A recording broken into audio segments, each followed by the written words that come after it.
શ્રી સ્વામિનારાયણ ભગવાન की जय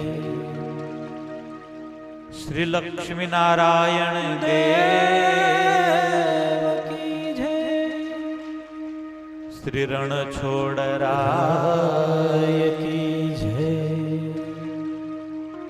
શ્રી રાધા કૃષ્ણ દેવ की जय શ્રી રામચંદ્ર ભગવાન की जय શ્રી સિદ્ધેશ્વર देव મહાદેવ की जय શ્રી વિઘ્ન વિનાયક દેવ की जय શ્રી કષ્ટભંજન દેવ की जय શ્રી સદગુરુ દેવ की जय શ્રી 500 પરમહંસ की जय શ્રી ભારત માત की जय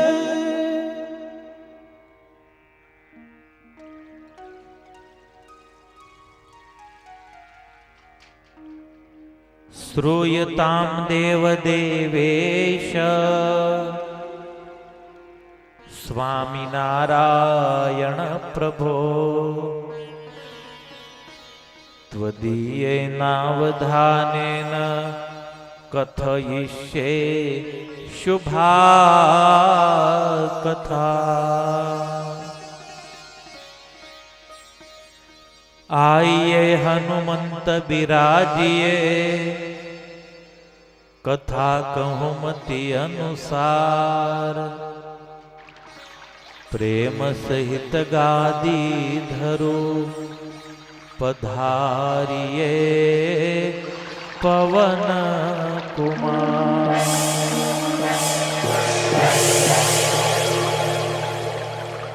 કરાર વિંદેન પદારવિંદમ મુખાર વિંદે વિનિવેશયંતમ વટસ્ય પત્રસ્ય પુટેશયાનમ બાલમ મુકુંદમ મનસા સ્મરામિ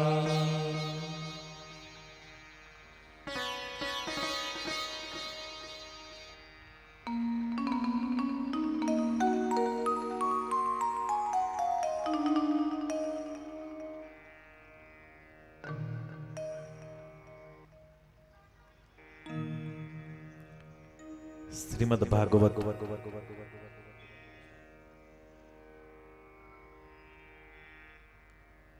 અષ્ટમ સ્કંધનો શુકદેવજી મહારાજ શુભારંભ કરે છે.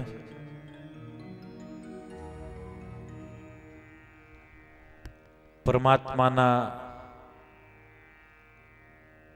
તમામ ચરિત્રો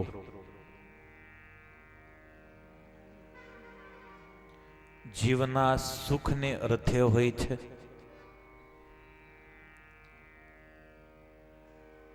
આપણે સૌ સ્તુતિમાં ગાઈએ છીએ, કીધા ચારુ ચરિત્ર ગાન કરવા જેણે કરુણા કરી. વંદુ મંગલ મૂર્તિ ઉરધરી સર્વોપરી શ્રી હરિ.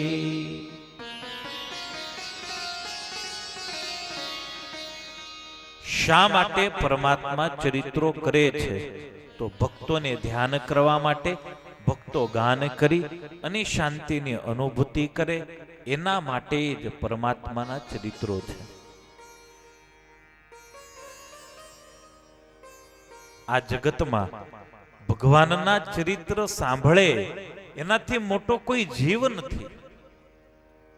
દુનિયાની વાતો સાંભળનાર તો ઘણા મળે, પણ ભગવાનની વાતો સાંભળનારો ક્યાંથી? ભગવાનની કથા કે અને ભગવાનની કથા સાંભળે એના જેવો જગતમાં કોઈ જીવ ઊંચો નથી.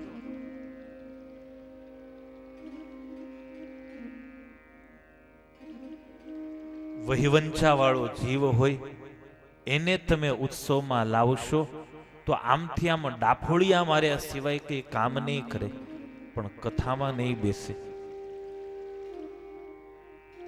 કારણ જીવમાં કથા પ્રત્યેનો પ્રેમ જ નથી.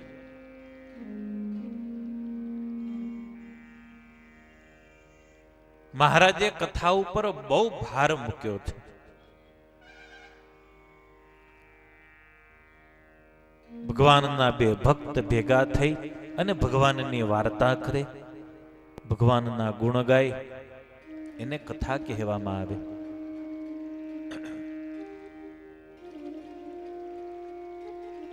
શુકદેવજી મહારાજ પરીક્ષિતને કહે છે, પરીક્ષિત, બીજા મન્વંતરોમાં પરમાત્માના જે જે ચરિત્રો થયા છે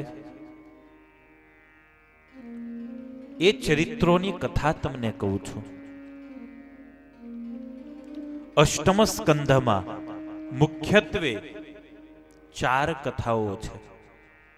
પહેલી કથા ગજેન્દ્ર મોક્ષની કથા, બીજી કથા સમુદ્ર મંથનની, ત્રીજી કથા ભગવાન વામનની અને ચોથી કથા ભગવાન મત્સ્ય નારાયણની.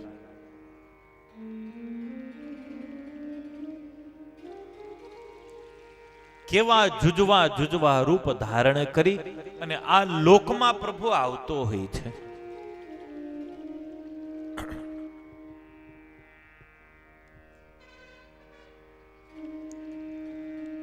પરીક્ષિત એવું નથી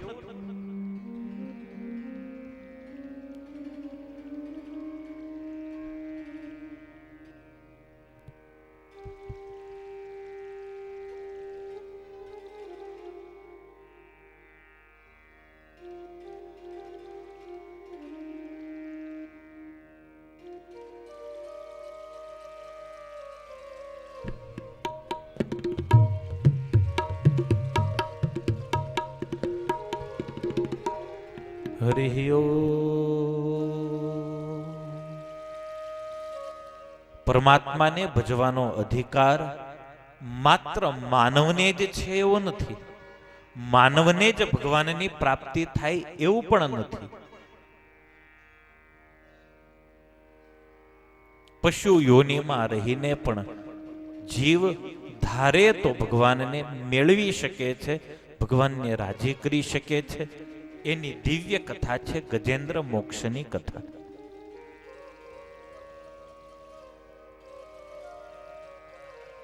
ગજેન્દ્રને સવારમાં ઉઠી યાદ કરીએ છીએ, હાથી હતો. સગા મા બાપને પગે લાગવા માણસ તૈયાર નથી, એક હાથીને હવારના પોરમાં યાદ કરે છે. શબરી જાતિની ભીલ છે, એને સવારે ઉઠીને યાદ કરીએ છીએ. કેમ? એને ભગવાનને ભજ્યા છે. ભગવાન ભજવાથી કે ભગવાનના યોગથી, ભગવાનના સાનિધ્યથી જગતમાં જીવાત્માને ઊંચાઈ પ્રાપ્ત થાય છે. ઘણા એવા બહાદુરો હશે જેણે મા બાપને ક્યારેય દંડવત નહીં કર્યા હોય, પણ એ જ ભક્ત જ્યારે ગઢપુરમાં જાય ત્યારે લીંબતરુની સામે એ સાષ્ટાંગ દંડવત પ્રણામ કરે, એક ઝાડને પગે લાગે. કેમ? તો કે એ ઝાડની ડાળી પકડી અને પરબ્રહ્મ ઊભો રહેલો. એ ઝાડની નીચે પરબ્રહ્મએ ઘણી બધી વાતો કરી, એ વૃક્ષને પરબ્રહ્મનો યોગ થયો. ભગવાનના યોગે કરી એ વસ્તુ જગતમાં વંદનીય બની ગઈ. આગળ વધવું છે તો ભગવાનને ભજો. ભગવાનને ભજશો એટલે આપોઆપ તમે આગળ વધશો. ભગત નામની ડિગ્રી કોઈ કોલેજમાં મળતી નથી, કોઈ યુનિવર્સિટીમાં મળતી નથી. હાથમાં માળા લઈ લો, કપાળમાં તિલક ચાંદલો કરી દો, તમારી વાણી અને વર્તનમાં સૌમ્યતા લાવી દો, એટલે ગામ આખું તમને ભગત કહીને બોલાવશે. અરે સારો માણસ, સજ્જન માણસ તમને પગે લાગશે. બહુ મોટી ડિગ્રી. વગર પૈસે જીવને મળે છે.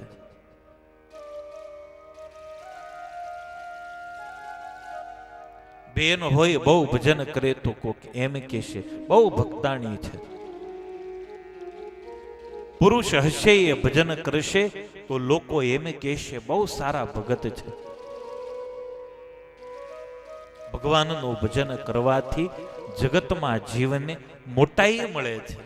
ભગવાનના ભજનથી જગતમાં જીવને શ્રેષ્ઠતા પ્રાપ્ત થાય છે. ગમે એવો જીવ હોય, સગ્રામ વાઘરી જેવો ભક્ત પણ આ જગતમાં પૂજનીય બની ગયો. આજે આપણે યાદ કરી શકીએ એને. સવારમાં ઉઠીને સગ્રામનું નામ લ્યો તો દિવસ સુધરી જાય. એક ભક્તિના યોગે, એક ભગવાનના યોગે. राम भजे सो सब में भला है, राम भजे सो सब में भला है, राम भजे सो सब में भला है, राम भजे सो सब में भला है। नहीं कुल ऊंच नीच को कारण, नहीं कुल ऊंच को नीच को कारण। ઊંચા કુળમાં જન્મ છે કે નીચા કુળમાં જન્મ છે એ મહત્વનું નથી. તમે કેવું જીવન જીવો છો એ મહત્વનું છે. નહીં કુળ ઊંચ नीच को कारण, नहीं कुल ऊंच नीच को कारण। जो जल उरही गंग मिल्या है, जो जल उरही गंग मिल्या है। राम भजे सो सब में भला है, राम भजे सो सब में भला है। આચરણથી, ભજનથી, સત્સંગથી જીવાત્માને જગતમાં ઊંચાઈ પ્રાપ્ત થતી હોય. કુળ કે જાતિનું પ્રાધાન્ય નથી. વિદુર દાસીના દીકરા છે, શબરી જાતિની ભીલ છે. ગોકુળની ગોપીઓ જાતની આહિરણ છે, ભરવાડણ છે.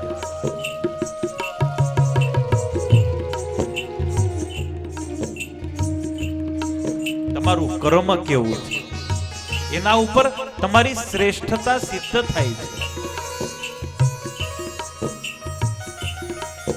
તમને સૌને તમારા કાન સુધી મારો અવાજ પહોંચાડે ને એ છોકરો ઇમરાન, ઇમરાન એનું નામ છે, અહીંયા જ બેઠો છે.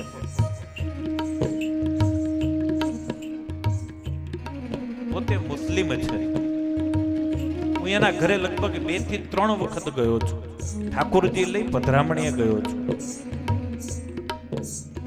એનું ઘર જુઓ ને તમે, આપણને એમ લાગે આપણા કોઈ બ્રાહ્મણનું ઘર ન હોય એવી ચોખ્ખાઈ ને એવી પવિત્રતા એના ઘરની અંદર. આજ સુધી કોઈ એલફેલ ખાવા પીવાનું એલફેલ વ્યસન કઈ જ ન મળે. જાતિએ કરીને કોઈ હીન નથી, કર્મએ કરી અને જીવ જગતમાં શ્રેષ્ઠ થતો હોય છે.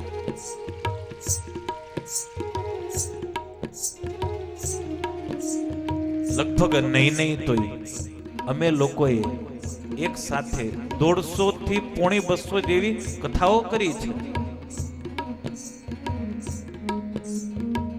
આચરણથી જીવ મહાન છે, એની જાતિનું પ્રાધાન્ય નથી. બ્રાહ્મણ કરતા એ ચોખ્ખાઈ એના ઘરની અંદર છે. આપણને એમ લાગે હરિભગતનું ઘર હોય એવું ચોખ્ખું ઘર.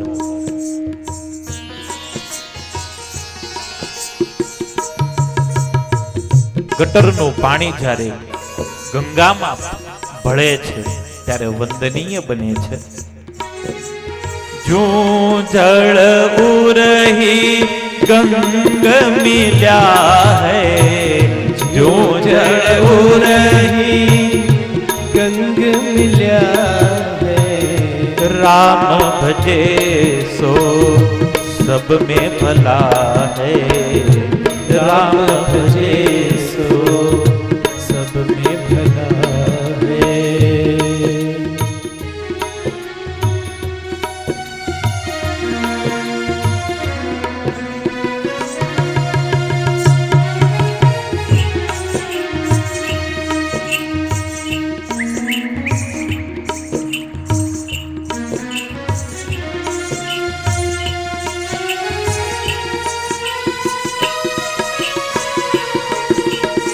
सजना हसना कहा कुल सुंदर, जात कबीरा प्रगट जल्या है।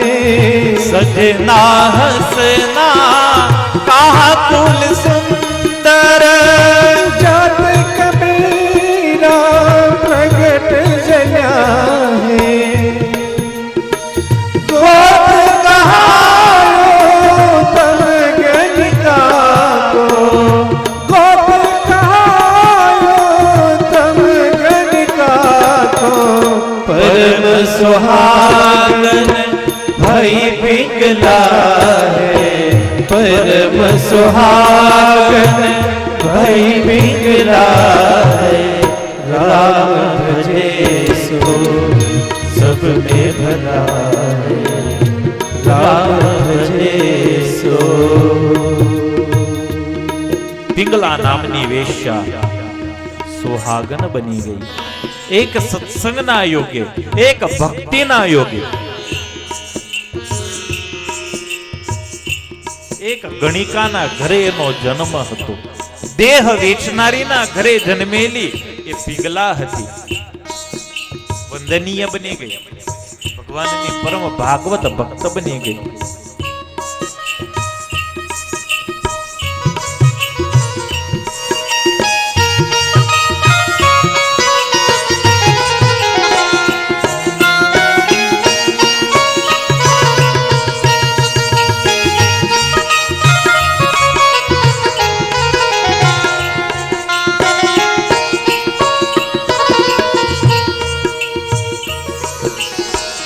कहा कुल उत्तम शबरी कुबजा,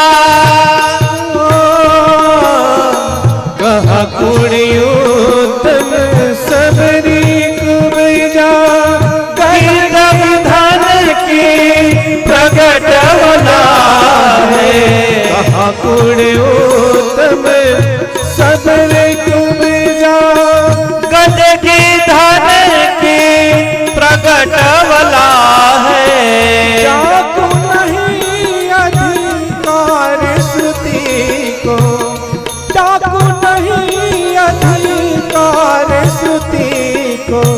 ब्रजवनिता किए श्याम गला है, ब्रजवनिता किए श्याम गला है। राम भजे तो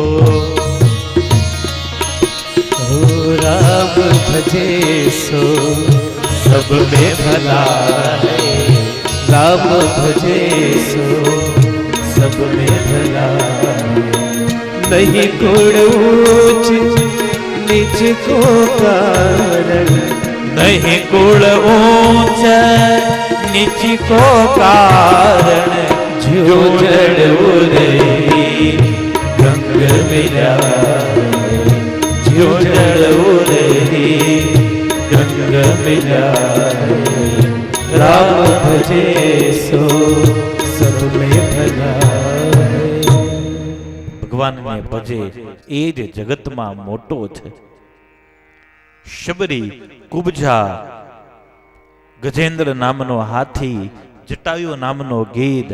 અરે જેને વેદનો અધિકાર નથી, જાકો નહીં अधिकार श्रुति को, व्रजवनिता की ये श्याम गला है.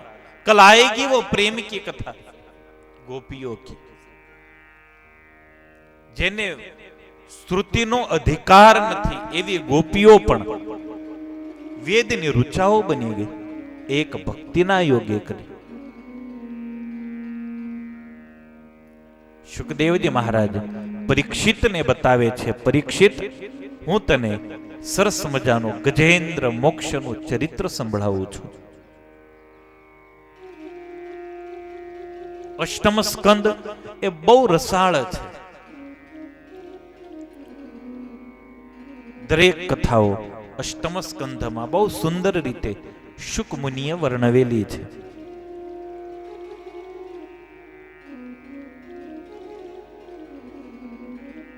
ગજેન્દ્રની અદ્ભુત કથા. એક પશુ પ્રભુને રાજી કરે, એક પશુને ભગવાનની પ્રાપ્તિ થાય. હોલાને હોલીની વાત છે. એક હોલો મંદિરમાં બેસી રહેતો, ત્યારે હોલી એને રોજ ખીજાયા કરતી, ત્યાં મંદિરે જઈને શું બેસી રહે છે, એના કરતા ક્યાંક ખેતરમાં જઈએ તો ચણ તો મળે આપણને ચણવા. હોલો ભગત હતો. એક દિવસે હોલો ને હોલી બંને ગામની બહાર ઝાડ ઉપર બેઠા છે અને જોયું તો આકાશ માર્ગે સમડીની નજર ગઈ આ હોલા હોલી ઉપર. એટલે સમડી ત્રાપ મારવાની તૈયારી કરે, આકાશ માર્ગે સમડી ઉડવા લાગી. હોલીની નજર ગઈ, હોલીએ હોલાને કહ્યું, દેખ ઉપર મોત ભમે છે.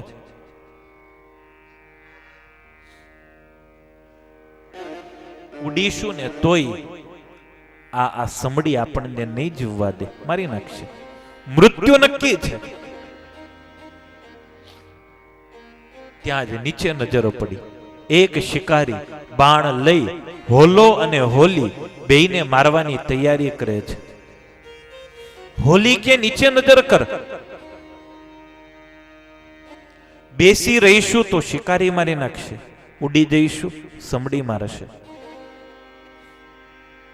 હોલીએ હોલાને કહ્યું, લે, રોજ ઉઠ્યો કે મંદિરે ભાગતો, રોજ ઉઠ્યો કે મંદિરે ભાગતો, શું કામ આવ્યો તારો ભગવાન આજે?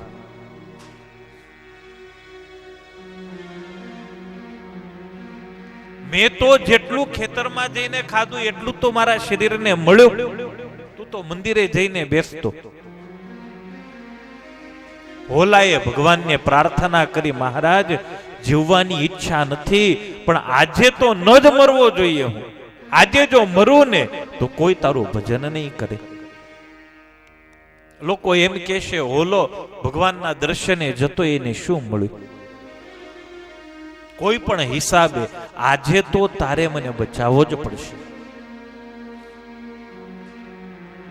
શિકારી બરાબર બાણ ચઢાવીને તૈયાર છે, ઉપર સમડી ફરે છે. હોલો ને હોલી બેય મૃત્યુની રાહ જુએ છે. હોલાની પ્રાર્થના પ્રભુના હૃદય સુધી પહોંચી. શિકારી જ્યાં ઉભેલો ત્યાં જ ઝાડની બખોલમાં સર્પનું દર છે. એમાંથી સર્પ બહાર નીકળી અને શિકારીના પગ ઉપર સર્પે દંશ દીધો. સર્પ દંશ થયો એટલે હાથ નિશાન ચૂક થઈ. સર્પ દંશ થયો, નિશાન ચૂક થઈ, બાણ છૂટી ગયું. હોલા હોલીનું નિશાન ચૂકાઈ ગયું અને એ બાણ ફરતું ફરતું પેલી જે સમડી ઉપર ઉડે છે એને વાગ્યું. નીચે શિકારી પડ્યો અને ઉપરથી સમડી પડી. હોલાએ હોલીને કહ્યું, જો આ મારા ભગવાનની લીલા. બે મોત આવેલા, આ ભજન કરેલું ને એ આડું આવ્યું. કરેલું ભજન ક્યારેય નિષ્ફળ જતું નથી. ગજેન્દ્ર નામનો હાથી છે. ત્રિકુટાચળ પર્વતની તળેટીમાં એ નિવાસ કરે છે. બહુ બળવાન છે. 1000 હાથીની શક્તિ ગજેન્દ્રમાં હતી. એ વિસ્તારની અંદર હિંસક પક્ષીઓ પશુઓ ગજેન્દ્રના ભયના કારણે હિંસા નતા કરતા. ખૂબ બલવાન છે અને મદોન્મત્ત પણ એવો જ છે. 4-5 એની ઘરવાળીઓ હતી, 4-5 હાથણીઓ હતી, 5-7 નાના નાના મદનિયાઓ હતા. પોતાના પરિવારમાં ગજેન્દ્ર એવો આસક્ત હતો.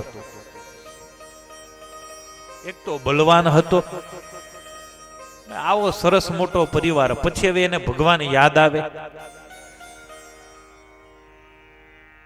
માણસને બગડવું હોય તો ઘણા બધા સાધનો છે બગડવા માટેના.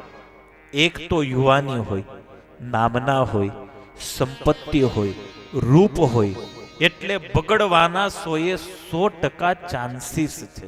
ગમે તે ઘડીએ તમે લપસી શકો છો, પડી શકો છો, ભગવાનથી વિમુખ થઈ શકો છો. ગજેન્દ્ર પાસે બધું જ છે. બળ છે, યુવાની છે, એનો સરસ મજાનો પરિવાર છે. એની એમ હતું કે મને ભગવાનની કોઈ જરૂર જ નથી. ક્યારેય ભગવાનને યાદ ન કરે. આપણને એમ લાગે કે આપણે બહુ સુખી છીએ, આપણા કરતા પણ વિશેષ સુખ ઇતર યોનિઓમાં છે, બીજી યોનિઓમાં બહુ સુખ છે.